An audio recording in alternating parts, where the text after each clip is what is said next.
Lecture में हम पढ़ेंगे refraction of light. Article 10.3 page number 171 science book of class 10th NCERT. तो light seems to travel along a straight line path in a transparent medium. जैसा कि हमें ऐसा लगता है, ये एक्सपेरिमेंट तुम करके देख सकते हो लेजर लाइट लेकर। लेजर लाइट से कांच में भेजो, उसको पानी में भेजो। What happens when light enters from one transparent medium to another? एक मीडियम से दूसरे में जा रही है तो क्या हो रहा है? तो ऑब्जर्व करो ध्यान से। Does it still move along a straight line path? क्या अभी भी सीधी जाती है? और change its direction? We shall recall some of our day-to-day experiences. तो इनके बेसिस पर हम समझ पाएंगे। You might have observed that bottom of a tank or a pond containing water appears to be raised. ऐसा उठा हुआ दिखता है तुम्हें। जो पानी का टैंक है उसका पैंदा। तो तुम ग्लास के साथ भी एक्सपेरिमेंट कर सकते हो, बाल्टी के साथ भी कर सकते हो नहाते वक्त, कि बाल्टी का जो पैंदा है, बॉटम है, वो नजर आएगा तुम्हें जैसे तो रेज्ड हो, थोड़ा सा उठा हुआ हो। तो ऐसा तुम्हें दिखाई देगा। किसकी वजह से? Because of refraction. Similarly when a thick glass slab is placed over some printed matter, ये अगर तुमने किया, यानी मोटी ग्लास की स्लैब को अगर रखा तुमने कुछ छपे हुए पार्ट पर, तो तुम देखोगे वो जो छपा हुआ है वो भी तुम्हें उठा हुआ नजर आएगा। ये जो बाहर लाइन है ये नीचे दिखेगी। ज्यादा बड़ा हो गया तो इसमें रेजोल्यूशन पुअर हो जाता है। तो यहां देखोगे तो बाहर जो लाइन है वो नीचे दिखेगी, और जो ग्लास स्लैब के अंदर जा रही लाइन वो थोड़ी ऊपर उठी हुई नजर आएगी। इसी में अगर कुछ कलर्ड अक्षर होते, लिखा हुआ होता, तो वो जो लिखा हुआ है वो ऊपर उठा हुआ नजर आता हमको, ऐसा होता। और इसी तरह से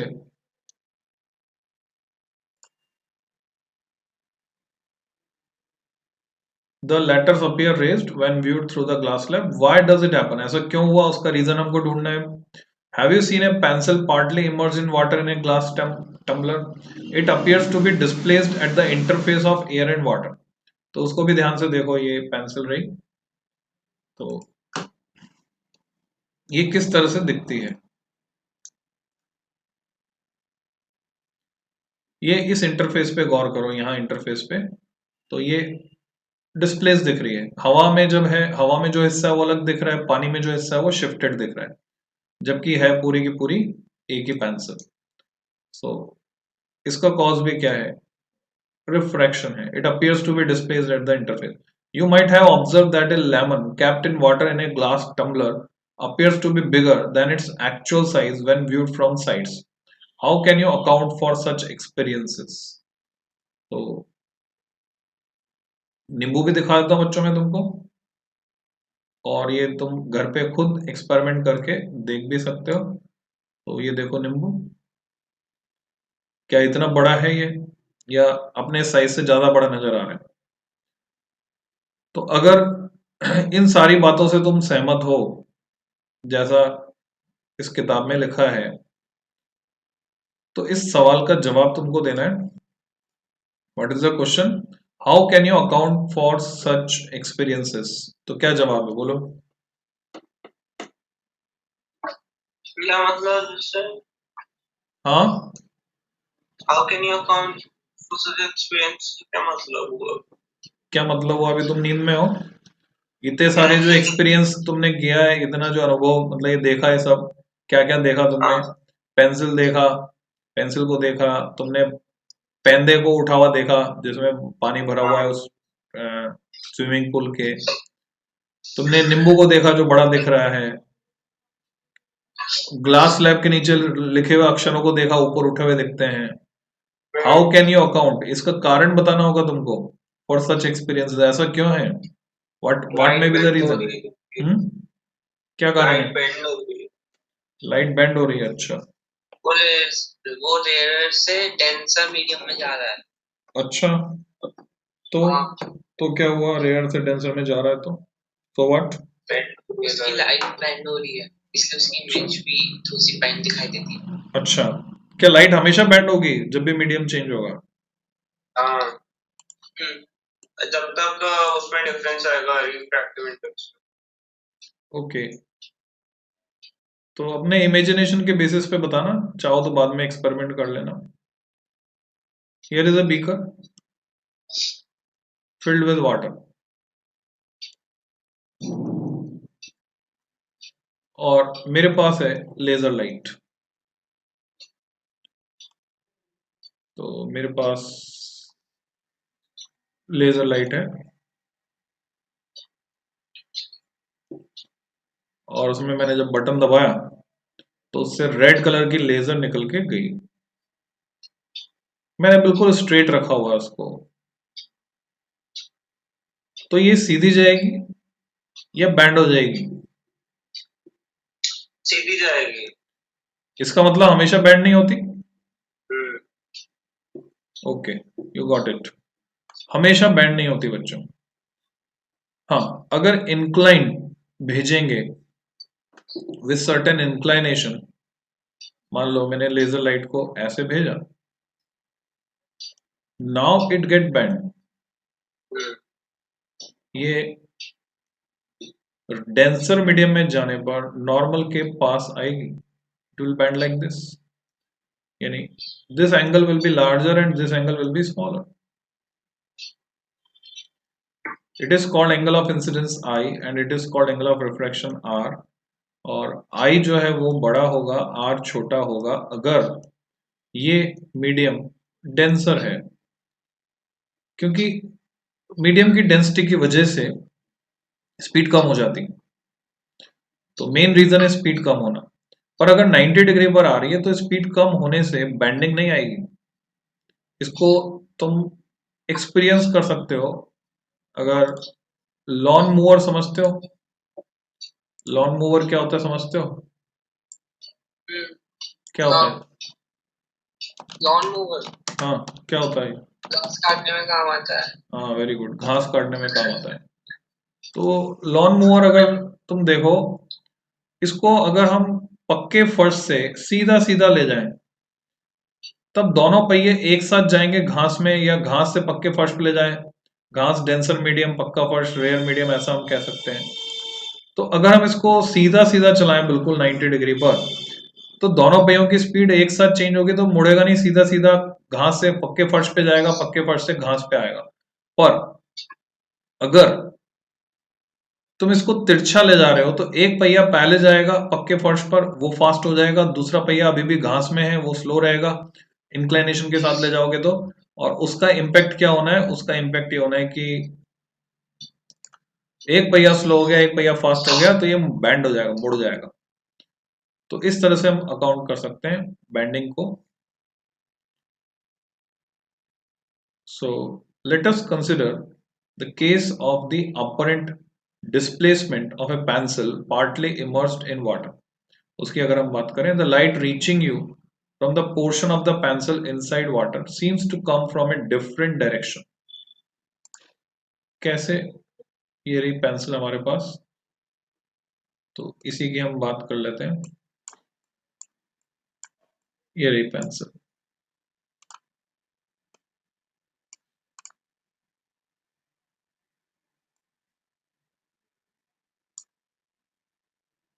ओके, मेरे पास जगह तो कम ही है, तो उतनी जगह में इसको अकोमोडेट करता हूं। Here it is. The light reaching you from the portion of the pencil inside water seems to come from a different direction. नीचे वाले हिस्से से जो लाइट पहुंच रही है तुम तक, वो अलग डायरेक्शन से पहुंच रही है, और ऊपर वाले हिस्से से जो पहुंच रही है, compared to the part above water, this makes the pencil appear to displaced at the interface. For similar reasons, the latter appear to be raised when seen through a glass slab placed over it. Does a pencil appear to be displaced to the same extent if instead of water we use liquid like kerosene or turpentine? इस case में क्या जवाब होगा अगर मैं यहाँ पर replace कर दूं पानी की जगह केरोसिन या टर्पेंटाइन ऑयल? तो क्या ये जो डिस्प्लेसमेंट का अमाउंट है, ये जो खिसकी हुई है इतनी, ये सेम अमाउंट से खिसकी हुई रहेगी या चेंज हो जाएगा? What do you think? Light water वैसे और टर्पेंटाइन शायद ज्यादा टाइम होता है ना। बिकॉज इन सब्सटेंसेस की डेंसिटी में, और ज्यादा सही मैं बोलूं तो ऑप्टिकल डेंसिटी, एक नई टर्म सीखो बच्चों, ऑप्टिकल डेंसिटी। इनकी ऑप्टिकल डेंसिटी में डिफरेंस है, because density is somewhat different from optical density. Optical density अलग होती है, डेंसिटी अलग होती है, दोनों में डिफरेंस है, वो मैं अभी क्लियर करूंगा। तो ऑप्टिकल डेंसिटी में डिफरेंस होने की वजह से ये अमाउंट डिफर करेगा। Will the letters appear to raise same height if replace a glass slab with a transparent plastic slab? जवाब है हाँ, yes. You will find that the extent of the effect is different for different pair of media.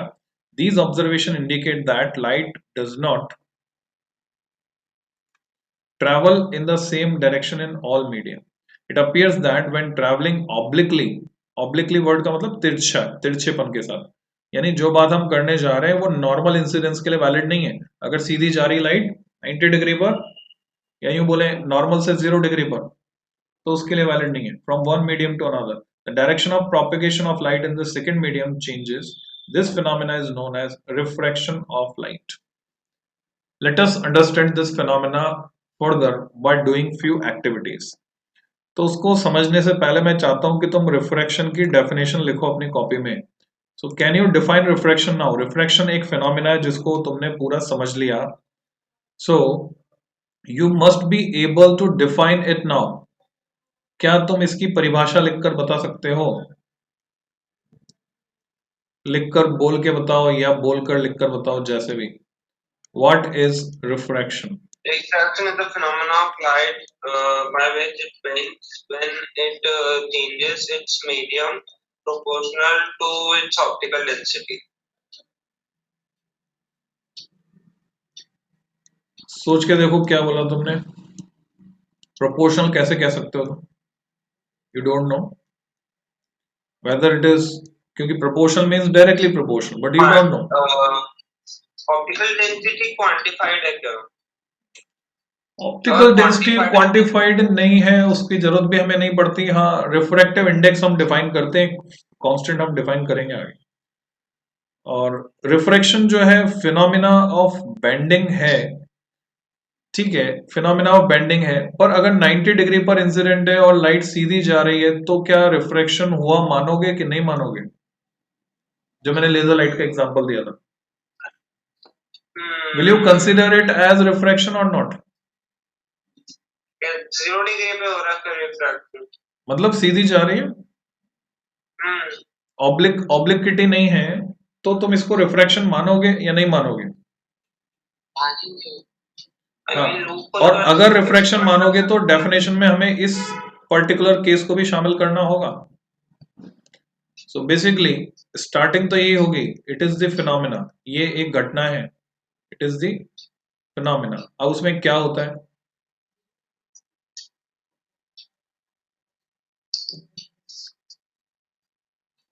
In which,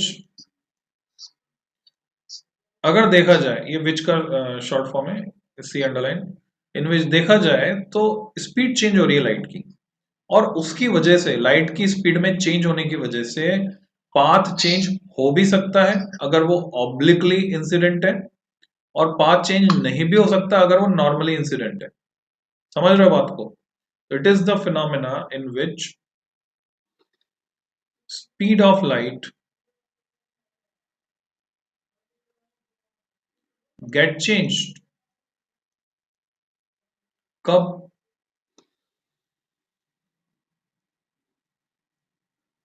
when it moves,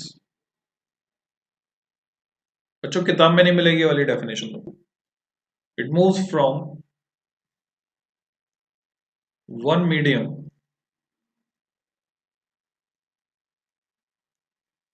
to another,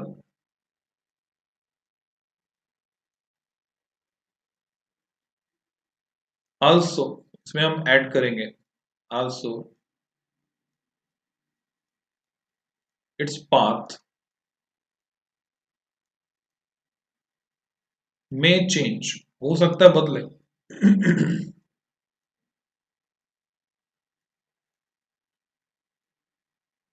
for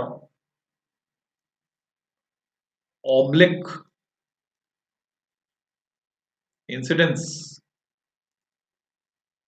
या इससे मिलती जुलती हम दूसरी language भी लिख सकते हैं। तो ये वो फिनोमिना है जिसमें स्पीड ऑफ लाइट चेंज हो जाती है जब ये मूव करती है एक मीडियम से दूसरे में। ऑल्सो इट्स पाथ में चेंज, इसका पाथ चेंज हो सकता है फॉर ऑब्लिक इंसिडेंस, या मे वर्ड को हटा भी सकता हूं। Also its path change for oblique incidence, वो काफी होगा क्योंकि ऑब्लिक इंसिडेंस से तो पाथ चेंज होना ही होना है। अब मुझे हटाना है तो कैसे, एक सिंगल लाइन से काटते हैं, काटने का तरीका है जिससे तुम्हारे नोट्स कॉपी खराब ना दिखे। तो हमने रिफ्रैक्शन को डिफाइन किया। वापस चलते हैं अपनी बुक पर। बुक क्या कहती है, एक्टिविटीज की बात करते हैं। Activity 10.7, place a coin at the bottom of a bucket filled with water. तुम देखोगे उठा हुआ दिखेगा तुमको, raised with your eye to a side above water, try to pick up the coin in one go. एक बार में उठाने की कोशिश करोगे, नहीं उठा पाओगे क्योंकि कॉइन वहां नहीं है जहां तुम्हें दिख रहा है, जहां उसकी इमेज तुम्हें नजर आ रही है एक्चुअल में कॉइन वहां नहीं होता। Did you succeed in picking up the coin? जवाब है नहीं। तुम थोड़ा ऊपर हाथ मारोगे और ऊपर से हाथ निकल जाएगा बिकॉज कॉइन ऊपर उठा हुआ दिख रहा है तुम्हें, कॉइन है नीचे, उससे ज्यादा डेप्थ पर है। ऐसे होता है जो फिश टैंक में मछली तैर रही है, एक्वेरियम में मछली तैर रही है, अगर तुम ऊपर से हाथ लगा डालकर छूने की कोशिश करो, मछली जो है तुम्हें ज्यादा ऊपर दिखती है पर वो वहां नहीं होती, उससे थोड़ा नीचे होती है। Repeat the activity. Why did you not succeed in doing it in one go? Ask your friends to do this. Compare your experience with the others. Okay. Activity 10.8. Place a large shallow ball on a table and put a coin in it. Move away slowly from the ball. थोड़ा सा दूर जाओ, अपने आप को दूर ले जाओ. Stop when the coin just disappears from your side. तुम देखोगे गायब हो जाएगा, दिखाई देना बंद हो जाएगा क्योंकि एक पर्टिकुलर एंगल पर जहां रेस जा रही है कॉइन से आने वाली, अगर तुम्हारा एंगल देखने का चेंज हो जाता है, तुम उससे आउट ऑफ साइड चले जाते हो तो तुम्हें दिखाई देना बंद हो जाएगा। Ask a friend to pour water gently into the bowl without disturbing the coin. Coin दिखाई देना तुम्हें बंद हो गया, अभी खाली था बॉल, ठीक है, साइड से देख रहे हो, नहीं दिख रहा। अब जैसे पानी डालेंगे तो ऐसा होगा, keep looking for the coin from your position, does the coin become visible again from your position? तुम देखो वापस दिखाई देने लग जाएगा, तो मैजिक हो गया। देखे तो how could this happen, and this magic is because of refraction. और ऐसी कई एक्टिविटीज हम ढूंढ के निकाल सकते हैं other than these. The coin become visible again on pouring water into ball, the coin appears slightly raised above its actual position due to refraction of light। जो तुम्हें पहले दिखाई नहीं दे रहा था क्योंकि वो थोड़ा ऊपर उठा हुआ दिखेगा तो तुम उसे देख पाओगे। और ऐसा ही कब होता है बच्चों? सनराइज और सनसेट के वक्त। सनराइज एंड सनसेट के वक्त सूरज एक्चुअल में वहां नहीं होता जहां हमें दिखाई दे रहा है, सूरज उससे नीचे होता है, यानी हॉरिजन के नीचे जा चुका होता है। उसके बाद भी 0.5 डिग्री का डिफरेंस इसमें आता है बच्चों, जिसकी वजह से हमें 2 मिनट तक सनलाइट ज्यादा मिलती है at the time of sunset, और 2 मिनट पहले मिलना शुरू हो जाती है before the actual sunrise. Activity 10.9, draw a thick straight line in ink. Okay, ink में थिक स्ट्रेट लाइन, अच्छा इंक से थिक स्ट्रेट लाइन बनाओ over a sheet of white paper placed on a table. अब इसके ऊपर रखो glass slab over the line in such a way that one of its edges makes an angle with the line, यानी oblique incidence चाहिए हमको। Look at the portion of the line under the slab from the sides. तुम देखोगे मुड़ी हुई दिखेगी। What do you observe? Does the line under the glass slab appear to be bend at the edges? मुड़ी हुई दिखेगी। Next, place the glass slab such that it is normal to the line, वो 90 degree पर हो जाए। What do you observe now? Does the part of line under the glass slab appear bent? अब नहीं दिखेगी। Look at the line from the top of the glass slab, does the part of the line beneath the slab appear to be raised? हाँ, उठी हुई दिखेगी। Why does this happen? तुम पहले एक डायरेक्शन से देख रहे थे बच्चों ग्लास स्लैब के, फिर दूसरी डायरेक्शन से, तो मीडियम अलग अलग तरह से चेंज हो रहा है। तो इस सब का एक्सप्लेनेशन तुम्हें अपने दिमाग से कॉमन सेंस लगाकर खुद से समझना है। नाउ हम इसको डिटेल में डिस्कस करने वाले हैं आर्टिकल 10.3.1 में, refraction through a rectangular glass slab. कोई रेक्टेंगुलर ग्लास स्लैब है, उससे रिफ्रैक्शन हो रहा है, तो वो कैसे होगा? To understand the phenomena of refraction of light through a glass slab, let us do an activity. Fix a sheet of white paper. बच्चों, एक ग्लास स्लैब जो है बाजार में मिल जाती है स्टेशनरी शॉप पर। और अगर तुम देखना चाहो तो मैं दिखा देता हूँ, मेरे पास है अवेलेबल। ये ग्लास स्लैब जो है ये इस तरह की होती है, तो इसके साथ तुम एक्सपेरिमेंटेशन कर सकते हो। सो एक शीट ली तुमने, व्हाइट शीट, और ड्राइंग बोर्ड पे लगा दी। ड्राइंग पेन्स यूज कर सकते हो। Place a rectangular glass slab over the sheet. In the middle draw the outline of the slab with a pencil. Let us name the outline as ABCD। ठीक है, तो parallel में मैं ये activity तुम्हें करके बता देता हूं। सो मान लो वो जो ग्लास स्लैब है ABCD, वो ये है। मैंने क्या किया, पहले पेपर पर ग्लास स्लैब को रखा, और ग्लास स्लैब को रखने के बाद ऐसे रे डायग्राम तुम्हें बनाना होता है, तो तुमको भी बनाना है अपनी कॉपी में। और मैं इसको नाम देता हूँ ABCD। अगर इसमें कोई डायग्राम है तो पहले हम वो देख लेते हैं, उसी को उठा लेते हैं, नहीं तो नेमिंग डिफरेंट हो जाएगी।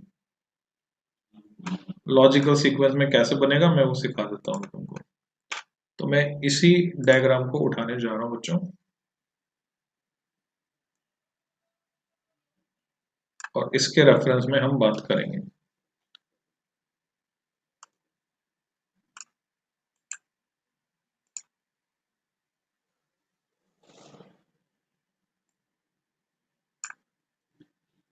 तो लॉजिकल सीक्वेंस में अगर हम इसको ड्रॉ करें तो कैसे रहेगा।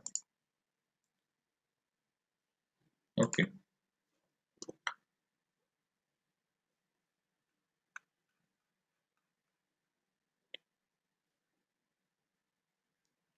हमने ABCD ड्रॉ किया, तो here is point A, this is B, C and D। तो ABCD इन्होंने उल्टा लिया है, मैंने गलत बना दिया, तो मैं सही कर देता हूँ। इन्होंने क्लॉकवाइज सीक्वेंस में लिया है। जनरली हम एंटी क्लॉकवाइज सीक्वेंस में चलते हैं नेमिंग करते वक्त। कोई बात नहीं, बुक से मैच कराने के लिए हम ऐसा कर लेते हैं, हालांकि उससे कोई फर्क नहीं पड़ता। टेक 4 आइडेंटिकल पिन्स, एक जैसी पिन लेनी है, ऑल पिन्स। फिक्स 2 पिन्स से E and F vertically such that the line joining the pins is inclined to HAB। तो पिन लगाने से पहले बेटर ये रहता है कि हम जो है एक स्ट्रेट लाइन यहां खींच लें जो इंक्लाइंड हो, और इसको यहां पर इन्होंने EO दिखा रखा है, मैं प्रेफर करता हूं PQRS, तो अभी तो मैं वही दिखाता हूं जो इसमें है। तो this line is,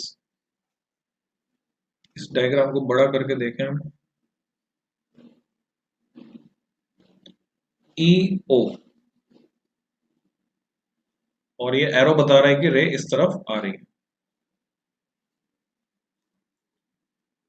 okay, incident ray is known as EO here, और ये एरो बता रहा है रे इधर आ रही है। इस पर हम क्या करते हैं, 2 ऑल पिन लगा देते हैं, और इनके बीच दूरी कम से कम 2 सेंटीमीटर है, और ज्यादा जितनी ज्यादा होगी एक्यूरेसी उतनी ज्यादा आएगी। अब इस बारे में सोचना कि दूरी कम होने पर एक्यूरेसी कैसे कम हो जाएगी, और दूरी ज्यादा होने पर एक्यूरेसी कैसे बढ़ जाएगी। क्योंकि अगर दूरी कम है, अगर तुम्हें मेरी उंगलियां दिखाई दे रही है, तो मैं एक से ज्यादा लाइन खींच सकता हूँ। दूरी ज्यादा है तो मैं सिर्फ एक ही लाइन खींच सकता हूँ इनको मिलाते हुए। गौर करना इस बात पे। तो 2 ऑल पिन लगाई, और अब जो है यहां पर मैं नॉर्मल ड्रॉ कर देता हूं। दिस इज परपेंडिकुलर, और वी कॉल इट नॉर्मल। तो नॉर्मल ड्रॉ किया, एन, नीचे शायद एन डैश लिखा होगा तो एन डैश। अब ये जो इंसिडेंट रे है, इसको अगर मैं एक्सटेंड कर दूं डॉटेड लाइन से, तो ये सीधी ऐसे जाएगी। हमें एक्टिविटी में क्या करना है, हम दूसरे फेस से CD की तरफ से इन 2 ऑल पिन्स को देखते हैं, और अपने आप को इस तरह से ओरिएंट करते हैं कि एक ही सीध में आ जाए दोनों ऑल पिन, और उनको देखते हुए अब वो जो तीसरी और चौथी ऑल पिन है बारी बारी से उनको लगा देते हैं। तीसरी ऑलपिन इस तरह से कि इस ऑलपिन के पीछे वो दोनों ऑलपिन छुप जाए, चौथी इस तरह से कि उसके पीछे ये तीनों छुप जाए। ये एक्टिविटी तुम कर सकते हो घर पे, ये प्रैक्टिकल में है 12th क्लास में तुम्हारे। तो अब चारों ऑलपिन एक सीधी लाइन में आ गई हैं। अब मैं इनको जोड़ते हुए लाइन अगर खींचता हूं, ठीक है, ये मैंने लाइन खींची, इस लाइन में दिख रही है। अंदर क्या करना होगा, इन दोनों पॉइंट्स को हमें ज्वाइन करना होगा, point O and this is O dash. तो हम इन दोनों पॉइंट्स को ज्वाइन करते हैं। O dash is the refracted रे and this is angle of refraction. Normal के साथ जो बनता है होता है एंगल ऑफ रिफ्रैक्शन। R1 से दिखाया इसको, N डैश, ये R1, ये I1, और यहां पर I2 एंड R2। तो वो मैं दिखा देता हूं।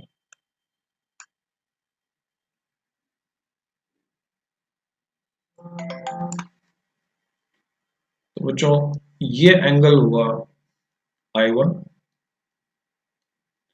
ये एंगल हुआ R1, ये है डेविएशन कह सकते हैं हम, इतने अमाउंट से डेविएट हो गई, डेल्टा बोल सकते हैं इसको, जो यहाँ पे डिटेल नहीं दी है।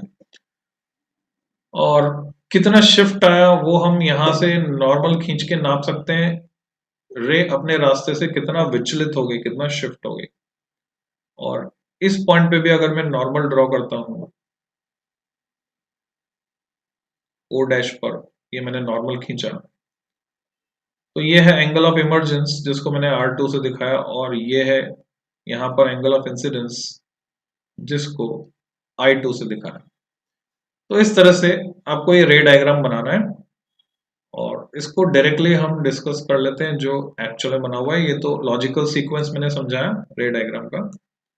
तो here we have the diagram. तो इसके रेफरेंस में हमको बात करनी है। O डैश L जो है वो शिफ्ट है, आप अपनी बुक में भी देख सकते हैं और यहाँ पर भी देख सकते हैं। O डैश H को हम बोलेंगे इमर्जेंट रे, O dash H will be called emergent रे। अगर ये ग्लास स्लैब नहीं होती तो इंसिडेंट रे जो है वो पाथ OLP पर जाती, ग्लास स्लैब की वजह से वो रे बैंड हो गई और उसका पाथ हो गया O dash H। Finally O dash H is emergent रे। अब ये क्या कह रहे हैं, इनकी बात सुन ली जाए। Look, fix two pins E and F vertically such that the line joining pins is inclined to the edge AB. Look for the images of the pins E and F through the opposite edge. Fix two pins say G and H such that these pins and the images of E and F lie on a straight line. Remove the pins and the slab, join the positions of the tip of the pins E and F and produce the line up to AB. Let EF meet AB at O. ये मिल रही है, इसको हमने join कर दिया।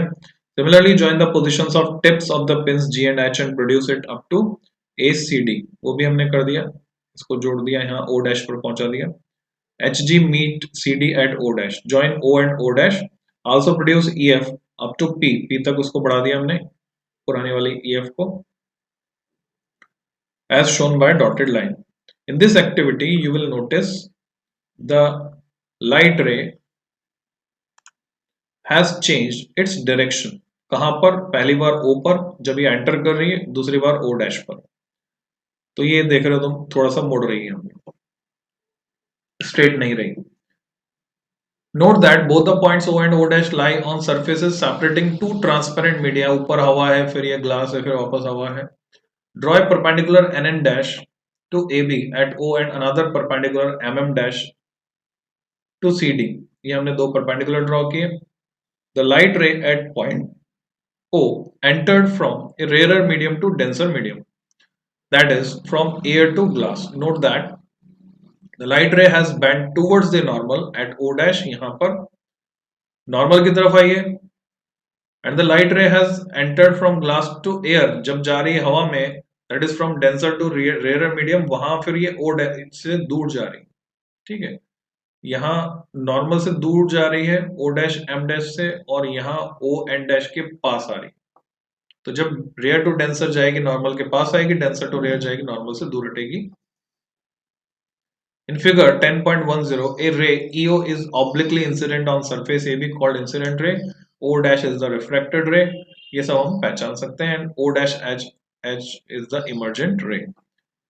You may observe that the emergent ray is parallel to the direction of incident ray. हमने देखा ये दोनों parallel हैं। तो ग्लास स्लैब की वजह से क्या शिफ्ट आया? लेटरल शिफ्ट बोलते हैं इसको। लेटरल डायरेक्शन में जो शिफ्ट आया, लेटरल डायरेक्शन मैंने अर्लियर लेक्चर में समझाया था तुमको। लॉन्गिट्यूडनल, लेटरल एंड ट्रांसवर्स, 3 तरह की direction. Are you familiar? Lateral पता है क्या तुमको? हाँ, ओके। lateral z axis के along था। हाँ, longitudinal along the length, lateral उसके परपेंडिकुलर। तो ये जो बेंडिंग हो रही है सारी बिकॉज ऑफ रिफ्रैक्शन हो रही है। Air glass interface and glass air interface equal and opposite bending हुई है। दिस इज व्हाई द रे इमर्जेस पैरेलल। जितना उधर बेंड हुई थी उतना अपोजिट डायरेक्शन में। However, the light rays shifted sideward slightly. ये shift है O dash L के बराबर। What happens when a light ray is incident normally to interface of two media? अगर normal incidence करें तो ये experiment ऑलपिन वाला जो है तुम लेजर लाइट के साथ भी कर सकते हो, लेजर लाइट और ग्लास स्लैब लेकर। Try and find out. Normally incident होगी तो नॉर्मली निकल जाएगी, मतलब नॉर्मल के अलॉन्ग ही निकल जाएगी, कोई डिस्प्लेसमेंट उसमें नहीं आएगा। Now you are familiar with the refraction of light. Refraction is due to change in the speed of light as it enters from one transparent medium to another. ये है जो काम की बात है, यानी ये मेन बात है। रिफ्रैक्शन किसकी वजह से हो रहा है? चेंज इन स्पीड की वजह से हो रहा है। स्पीड में चेंज नहीं होता तो नहीं होता। Experiment show that refraction of light occurs according to certain laws. उसके जो लॉज हैं और आगे की डिटेल रिफ्रैक्टिव इंडेक्स ये हम समझेंगे परफेक्टली नेक्स्ट लेक्चर में। आज के लेक्चर में इतना ही। नेक्स्ट लेक्चर में लॉज ऑफ रिफ्रैक्शन और रिफ्रैक्टिव इंडेक्स की डिटेल में हम बात करेंगे।